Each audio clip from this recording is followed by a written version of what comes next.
Welcome to the Simply Financial Podcast. This is your host, Christopher Calandra. Want to increase your financial IQ with today's discussion, which is going to be about mortgage rates. So as we enter into 2024, the average 30-year mortgage rate is a little over 7%. It's actually at 7.06%, according to bankrate.com. That's the national average. To put that into perspective, the 30-year mortgage rate average seems to have peaked in mid to late summer of 2023 when it got just about to 8%. It's declined, as you could tell, a little bit now, down to 7.06%. Pretty encouraging. This, of course, comes on the heels of a long period when mortgage rates were around 3%, sometimes even lower than 3%. This started in 2000, and the cycle sort of ended around November of 2021, which is when mortgage rates began to go up noticeably, again, peaking at around 8% in the mid to late summer of 2023. So that's kind of where we find ourselves. This higher mortgage rate has been a little bit of a drag on the real estate market because buyers are a little uncomfortable with the higher mortgage rates, naturally so, especially given the shock of where buyers might be holding mortgages that are at 3% or 3.5%. So they might be reluctant to give up that rate to go into a new home with a much higher rate, maybe double or more the rate they currently have. The real estate market, though, generally is pretty healthy, still have a shortage of supply of homes on the market that still has not resolved itself. This has been an ongoing element of the real estate market. So that's kind of the preamble of what I wanted to talk to you about. The main purpose, though, is I wanted to share with you some money math. Now, if you're listening to this, don't get too freaked out. Hopefully I'll explain this well, but there's a key crossover rate that I want to make you aware of. It's 5.31%. So a 30-year mortgage at 5.31% means that if you don't make any prepayments and you just pay your monthly mortgage payments for 30 years, your total interest will equal your principal. So if you had a $500,000 mortgage, you make all your payments on time for the 30 years, you will have paid $500,000 back of principal and about $500,000 of interest. This means that the 5.31% mark is a pretty important psychological measure. Most people don't know the math behind this, the money math, but I think sort of feel good about rates that are under 5.3% generally, and a little more concerned about rates that are above 5.3%. Of course, this is not foolproof, the psychology part, but I think it's something that is observable and something to watch as mortgage rates continue to unfold in 2024 and beyond. By the way, expectations are that this 7.06% national average we started 2024 at is likely to decline. Probably will go lower, although not dramatically, would be my forecast. And I think that is consistent with conventional wisdom as we start out 2024.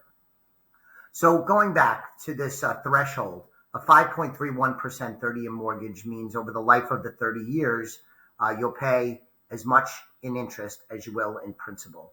That's a little deflating, isn't it? But most people don't carry mortgages for 30 years. People often sell their homes. They will pay down their mortgages earlier, make extra payments, throw money at the principal, that kind of thing. What's also interesting about the 30-year mortgage is that 25% of the interest over the life of the mortgage, the 30-year full term, 25% of the interest is charged to you in the first 5 years. If you ever looked at your mortgage statement, you'll see that in the early years when you first obtain the mortgage and start making payments, most of your payment actually goes to interest. Very little goes to principal. On the other end of the spectrum, if you look at your statement and you've had a 30-year mortgage for a long time, you'll see that most of your payments in the 20, 25-year mark and later is actually going to principal with very little going to interest. Another tidbit is that 50%, a full 50% of the interest on a 30-year mortgage is paid in the first 10 years. So most of the interest is front-loaded. That's good for the mortgage companies, not so good for the consumer. But this is how it works, which is a warning, We're not in a period where there's a lot of refinances going on. But that may happen pretty soon if interest rates do come down. People that got an 8% mortgage in 2023 might at some point in 24 or 25 or 26 refinance their rates lower. Be careful of this refinancing decision because you're paying so much of your interest in the first 5 years, in the first 10 years, 25% and 50% respectively. You want to be careful about not paying a lot of interest and refinancing to save a few percentage points only to start the interest repayment again. You may not come out ahead, I should say. A lot of mortgage brokers and a lot of consumers do not focus on this, but it is an important part of the mathematics determining whether you should refinance or not. So please keep that in mind. Again, most people aren't refinancing today, but we'll probably go into a refinancing cycle in the future, and this will be something to keep in mind. So just to review, 30-year mortgages peaked at around 8% as we started 2024. They were a little over 7%. This is a big increase from where we were for a long time, where rates were at around 3%. And 5.31% is a key metric because that's the crossover point.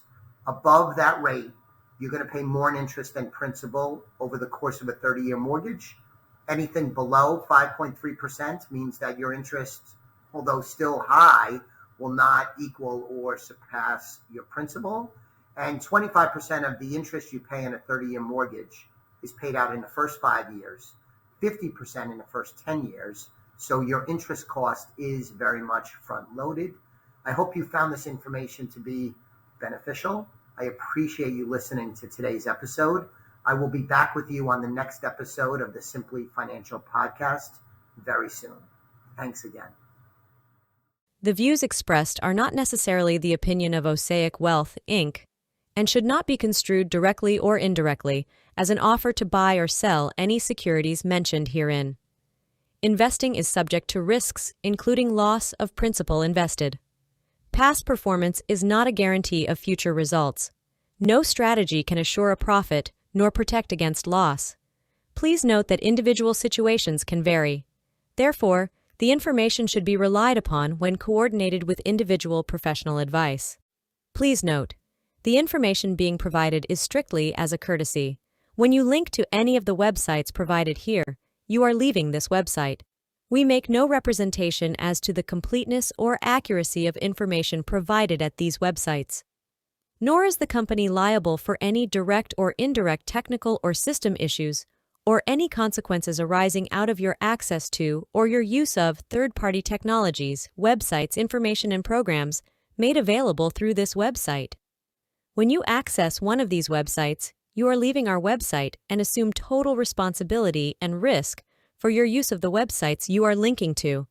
Securities and advisory services are offered through Osaic Wealth, Inc., member FINRA, SIPC. Insurance services offered through Elliott Wealth Management Services, LLC, not affiliated with Osaic Wealth, Inc.